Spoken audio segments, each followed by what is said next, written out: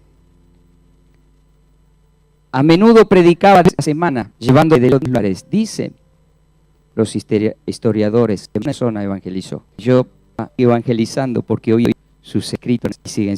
Queridos por Dios es así. Es como ese túnel con el que Dios nos mueve. ¿Cómo promete? Estoy ¿entiendes? El que Hebreos, todo el capítulo 11, los héroes que conquistaron, por la fe renunciaron, por la fe. Con el triunfo en Jesús como nuestro refugio.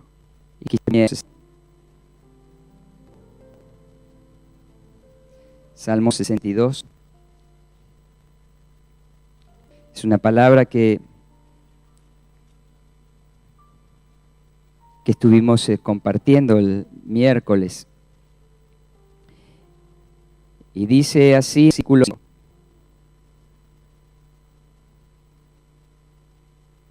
¿Ya lo tienen? Alma mía, en Dios solamente reposa, porque de Él es mi esperanza. Él solamente es mi roca y mi salvación. El salmista la tiempos a la persona que os hace algo que ya da tú. Y dice, mi salvación. Eso está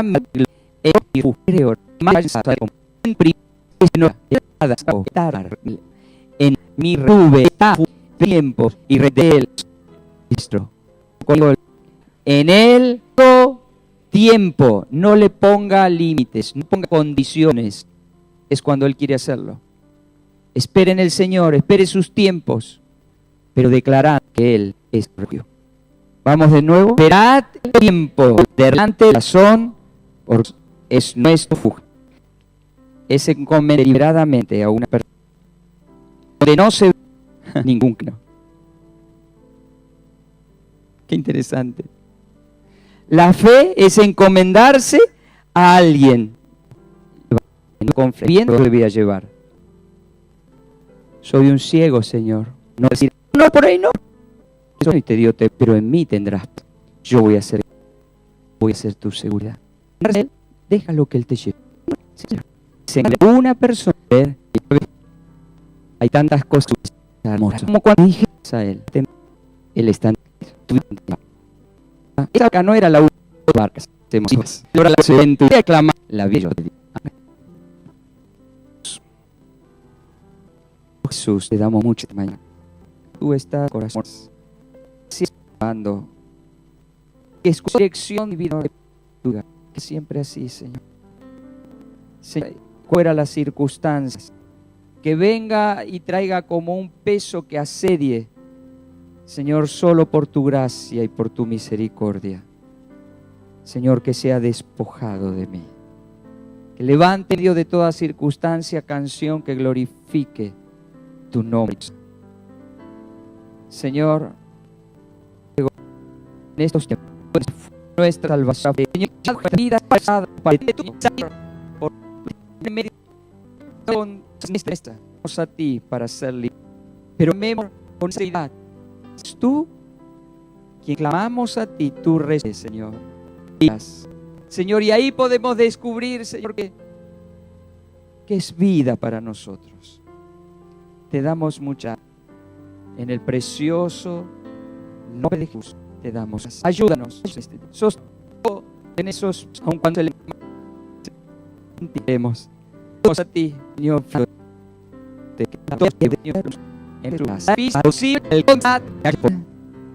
Nada es de y quizás estás su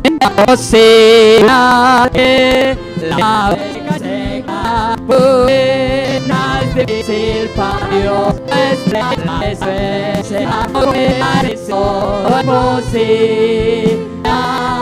que la tempestad por la la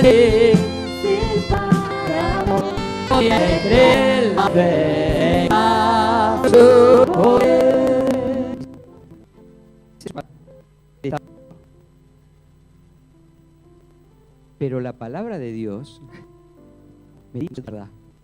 Día descansando con bueno, corro mis dice que baldeo dormirá tu sombra y la luna de todo él aguardará y tú ahora eso es revelación, ¿ves? Que lo dijeron, ¿quién es este que está con nosotros? Y tal dice el alegador por su sigue a Jesús tempestad ya se